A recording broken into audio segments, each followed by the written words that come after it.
하나님께서 오늘 저희 가운데 허락하신 말씀입니다. 마태복음 4장 1절로 4절 말씀입니다.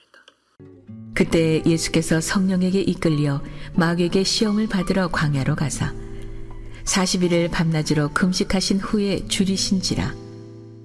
시험하는 자가 예수께 나와서 이르되 내가 만일 하나님의 아들이거든 명하여 이 돌들로 떡덩이가 되게 하라. 예수께서 대답하여 이르시되 기록되었으되 사람이 떡으로만 살 것이 아니요 하나님의 입으로부터 나오는 모든 말씀으로 살 것이라 하였느니라 하시니. 아멘. 여러분, 오늘 사순절 첫째 주일입니다. 이 사순절 첫째 주일 우리가 특별히 주목해야 될 말씀은 오늘 우리가 읽은 예수님의 시험에 관한 말씀입니다. 사순절 이 기간을 맞이하여서 많은 교회들이 인용하고 있는 말씀이기도 합니다. 광야에서 예수님이 당하신 시험 3가지. 그래서 그 시험 3가지를 우리가 이야기를 할 때 그 시험을 하나의 세트로 묶어가지고 이야기를 하다 보니까 예수님의 시험을 이야기를 할 때 외형적인 거에만 집중하는 경향이 있습니다. 돌덩이들을 떡덩이로 만드는 것, 그리고 예수님이 성전에서 떨어졌는데 몸이 멀쩡하고 상하지 않는 것, 그 예수님께서 무릎을 꿇어 마귀에게 또한 사탄에게 경배하는 것, 그런 외형적인 거에만 신경을 쓰더라는 거예요. 그런데 여러분, 오늘 저는 이 설교에서 이 3가지의 시험 중에 전체를 집중하지 않고 딱 한 가지 시험, 돌덩이를 떡덩이로 만드는 그 시험에 집중하고자 합니다. 왜 그렇습니까? 이 시험이 우리가 당하는 모든 시험의 근본이기 때문에 그렇습니다. 여러분, 인생을 살아가면 무슨 문제가 굉장히 중요합니까? 먹고 사는 문제가 사실은 굉장히 중요하잖아요. 먹고 사는 문제가 해결되지 않는 사람에게 권력, 명예가 여러분 무슨 의미가 있겠습니까? 아무런 의미가 없는 것이죠. 아니, 다가오기는 하지만 그렇게 큰 모습으로 다가오지 않습니다. 마귀도 이걸 너무나 잘 아는 것이죠. 그래서 마귀가 그 많은 시험 중에서 이 시험을 첫 번째로 지금 건들고 있는 것입니다. 여러분, 저는 오늘의 설교를 통하여서 예수님께서 시험을 당할 때 어떠한 기술을 사용하셔서 과연 그 시험을 이겨내셨는가, 그 기술에 대하여, 그 방법에 대하여 이야기하고 싶지 않습니다. 오늘 우리의 설교는 바로 그 반대를 이야기하는 것입니다. 생존의 위협이라고 하는 그 가장 정직한 거울 앞에 우리가 섰을 때에 오늘 우리네 모습 속에 있는 모든 가식의 옷들이 이 시간 벗겨지게 될 것입니다. 그래서 오늘 설교를 듣는 여러분이 좀 유쾌하지 아니할 수도 있어요. 좀 거북스러울 수도 있습니다. 그러나 반드시 이 문제는 다루어야 되는 주제입니다. 왜냐하면 우리가 영적인 성장의 과정들 속에서 이 문제를 직시하지 않으면 오늘 우리의 신앙은 다람쥐 쳇바퀴 돌아가듯이 항상 그 자리에 머물러 있기 때문에 그렇습니다. 오늘의 본문 말씀으로 여러분 들어가 보도록 하겠습니다. 오늘 본문에 보니 예수님께서 성령에 이끌려 광야로 나가셨다, 그렇게 증언되어지고 있어요. 여기서 이끌렸다라고 하는 이 단어는 수동태로 표현이 되어지고 있습니다. 수동태는 무엇입니까? 예수님께서 광야로 나가셨는데 자발적으로 나가신 것이 아니라 하나님이 강제적으로 예수님을 광야로 끌고 가셨다라고 하는 이야기입니다. 이 극한의 상황 속에 하나님이 예수님을 몰고 가신 거예요. 왜 하나님께서 예수님을 향하여 이렇게까지 하시는 것입니까? 여러분, 우리는요, 이 광야를 생각을 할 때 이 광야를 시험을 받는 훈련소쯤으로 생각을 하는데, 여러분, 사실 이 광야는 훈련소가 아니라 수술대와도 같은 곳입니다. 여러분, 훈련소에서는 자신의 힘을 기르려고 하잖아요. 그런데 수술대 위에 올라가면 자신의 힘은 아무런 소용이 없어지게 되는 것이죠. 의사의 손길 가운데 내 몸을 맡기고 내 자신에 있는 속을 낱낱이 내어 보이는 그 공간이 바로 수술대라고 하는 이야기입니다. 여러분, 인생을 살아가면서 여러분 자신을 붙잡고 지탱하고 있는 것들이 있지 않습니까? 직업, 명성, 심지어는 나는 이러이러한 사람입니다라고 하는 자기 확신, 나는 믿음이 좋은 사람입니다라고 하는 자기 생각들, 이런 생각들이 나를 붙잡고 있잖아요. 그런데 광야에 가면 이런 모든 생각들이 흔들리게 돼요. 어쩌면 우리가 입고 있었던 이러한 모든 옷들이 가시게 옷일 수도 있습니다. 우리가 입고 있었던 이 가시게 옷들이 낱낱이 벗겨지는 그곳이 바로 광야라고 하는 이야기입니다. 사실 모든 사람들은 인생을 살아가면서 나는 썩 괜찮은 사람이라고 생각을 합니다. 신앙적으로 나는 썩 괜찮은 믿음이 있는 사람들이라고 생각을 합니다. 그런데 여러분의 인생 속에 위기가 찾아와요. 갑자기 사업이 망하게 되고요.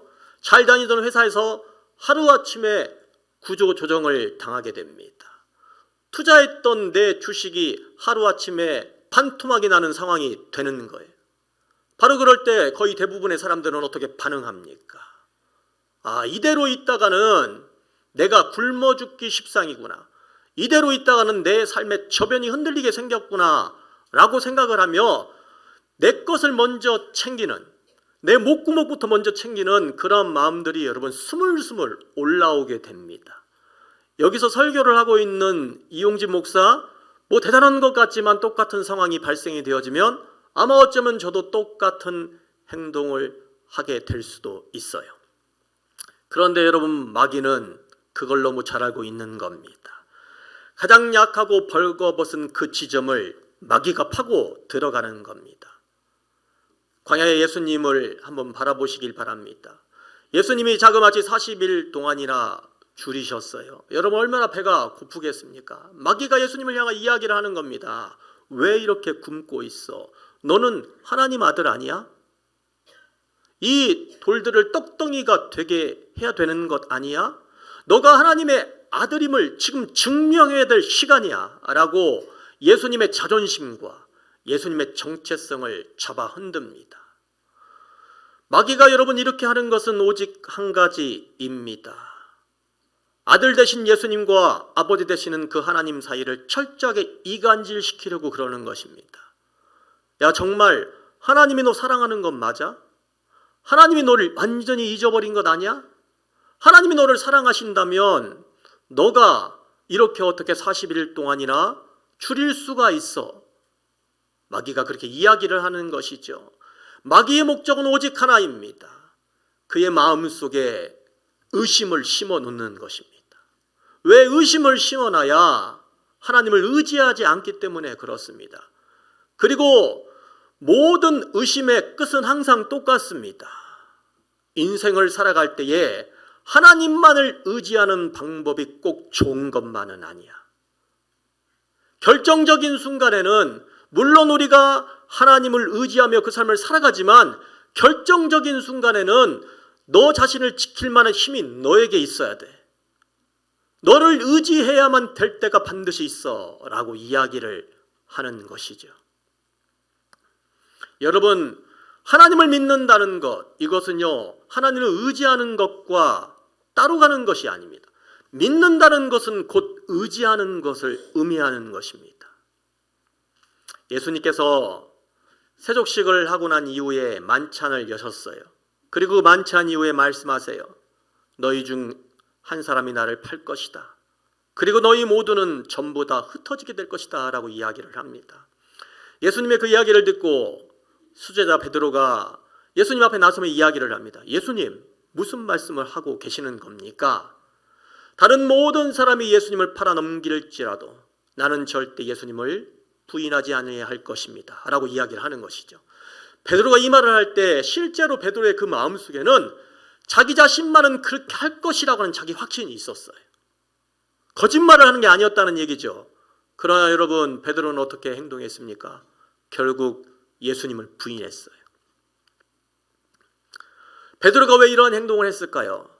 예수님을 100% 의지하는 마음이 베드로에게 부족했기 때문입니다. 사실 여러분, 이처럼 베드로처럼 말하는 이 호언장담의 호기가 저와 여러분 속에도 있어요. 나는 믿음이 좋습니다. 나는 반드시 이렇게 살 것입니다. 라고 하는 이런 호기가 있다는 이야기입니다. 그래서 우리 또한 베드로처럼 이야기를 합니다. 나는 어떠한 상황이 몰려와도 절대 예수님만을, 하나님만을 믿고 따를 것입니다. 나는 주님을 믿더라도 100% 주님을 의지할 것입니다.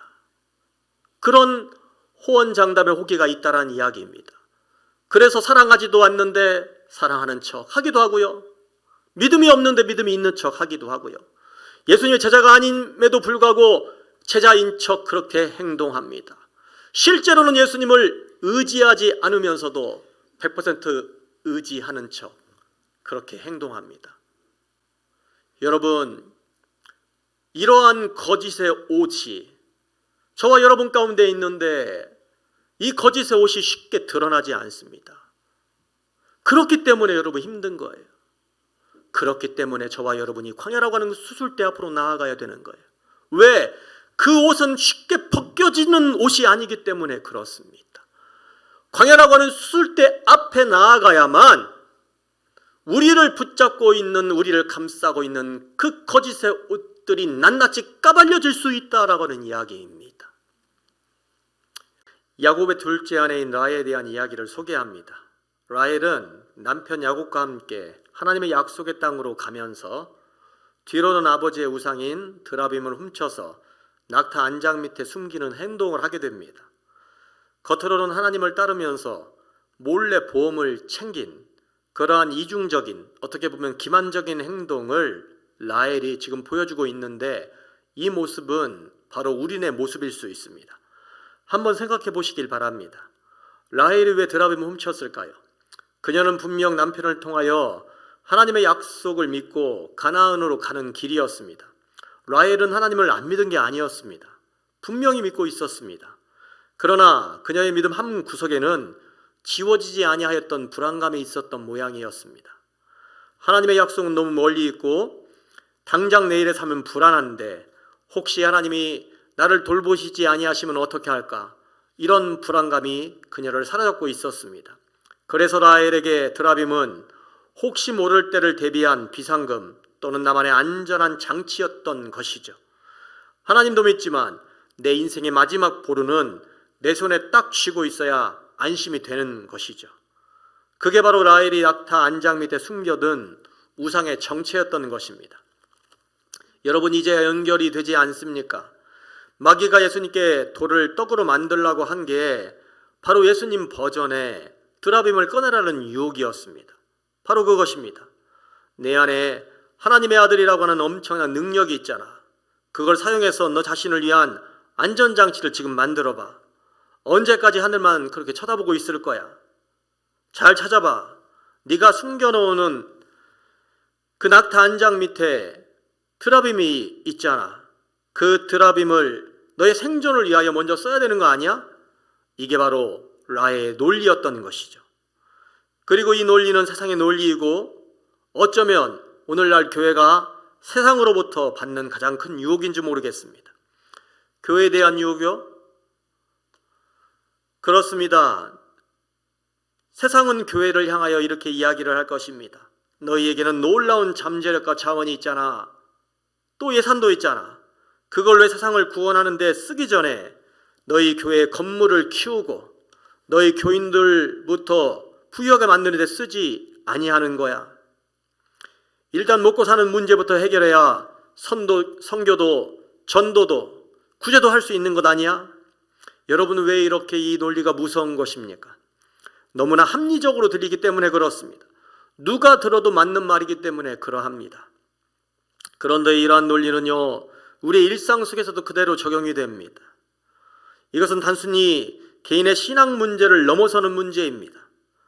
사업을 하면서 정직함을 조금 타협할 때나 직장에서 부정을 눈 감아 줄 때에 우리는 우리 스스로에 항상 이러한 변명을 합니다. 먹고 살려니 어쩔 수가 없었다. 그러나 여러분, 정확히 말하면 이것은 변명이 아닙니다. 나는 하나님보다 돈의 힘을 더 믿습니다 라고 말하는 자기중심의 인본주의적 고백이자 폭로입니다.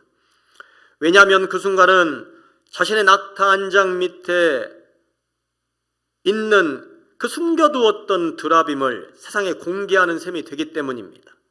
내가 진짜 믿는 신은 바로 이것이었다고 스스로 광고하는 꼴이 되는 것이죠. 여러분, 그렇게 생각하니까 이 어쩔 수 없었다라고 하는 이 말이 정말 무섭게 들리지 않습니까? 그런 의미에서 오히려 광야는 굉장히 자비로운 곳이 될 수도 있는 것입니다. 내가 그동안 무엇을 진짜 신으로 섬기고 있었는지, 내 삶의 진짜 주인이 누구였는지 배고픔이라고 하는 이 아주 명확하고 정직한 감각을 통하여 깨닫게 해주는 곳이 광야라는 이야기입니다. 자, 그럼 그 모든 민낯이 드러난 수술대 위에서 그 절체절명의 순간에 예수님은 어떻게 반응하셨습니까? 그 유명한 대답 기록되었을 대로 답합니다. 보통 우리는 이걸 그냥 성경 구절 하나를 이용해서 마귀를 물리친 정도로 생각할 수 있습니다. 그러나 원어를 살펴보면 그런 뜻이 아니라는 것을 알 수 있습니다.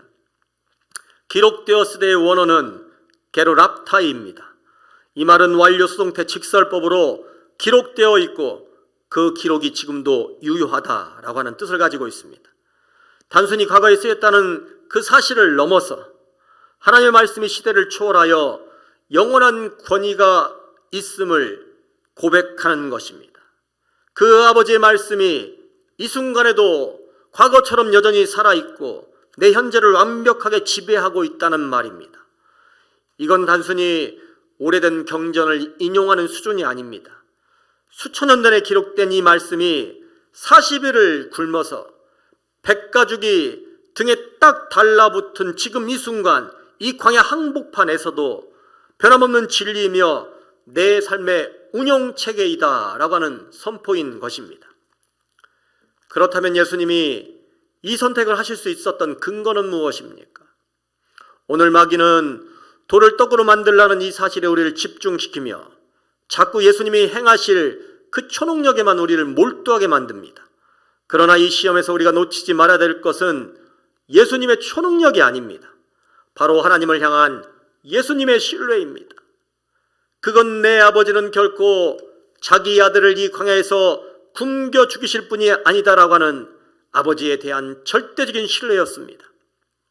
마귀의 유혹 앞에서 기록되었을 때 게르랍타이라고 외치셨던 예수님의 반응은 지금 당장 눈앞에는 돌멩이밖에 없고 배에서는 천둥 소리가 나지만 보이지 아니하시는 우리 아버지 하나님의 신실하심이 눈에 보이는 이 떡보다 더 확실한 현실이요 내가 살아가야 될 이유가 되어야 된다라고 하는 믿음의 선포였던 것입니다.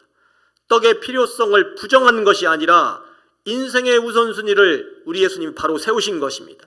사람은 떡으로만 사는 것이 아니다. 아버지 하나님의 그 말씀으로, 즉 그분을 향한 신실함으로 살아가는 것이다. 우리가 예수님을 신뢰할 수 있는 이유는 무엇 때문입니까?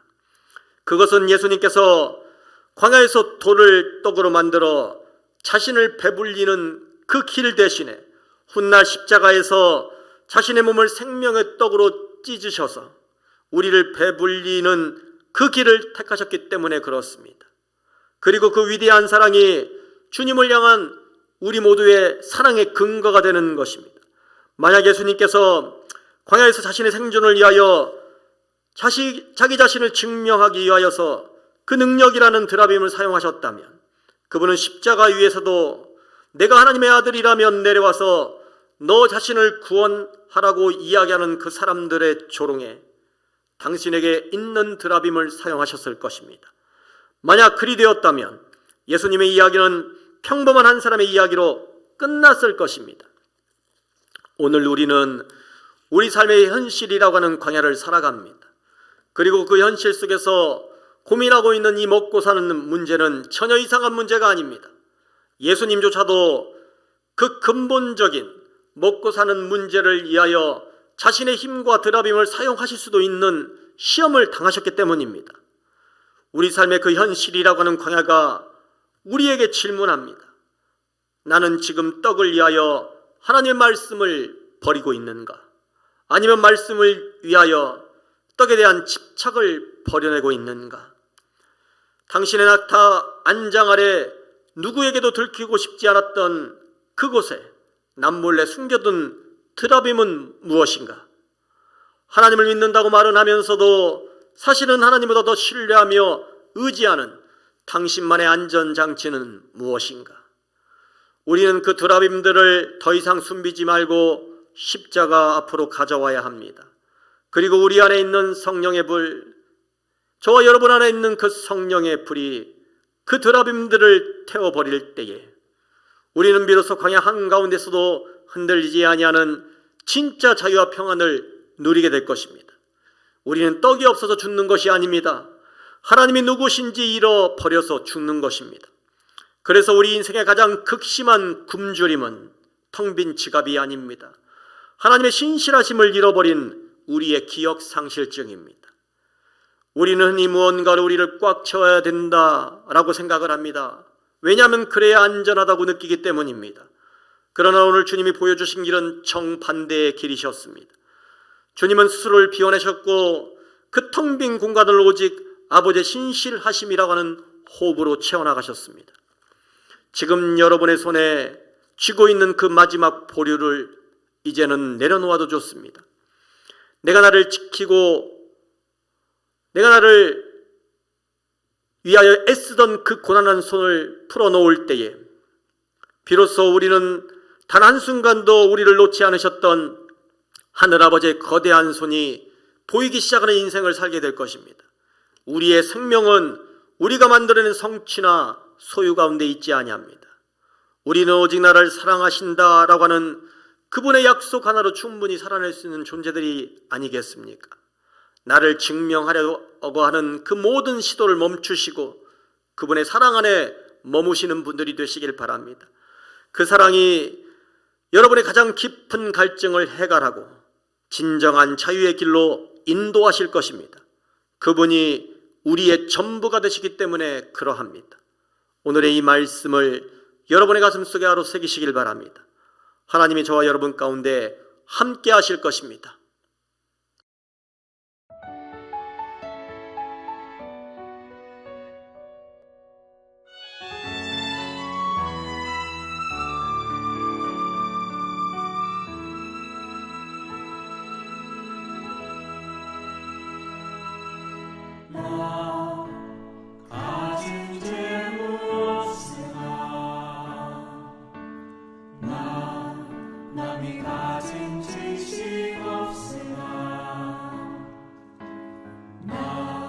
남에게 있는 건강이 지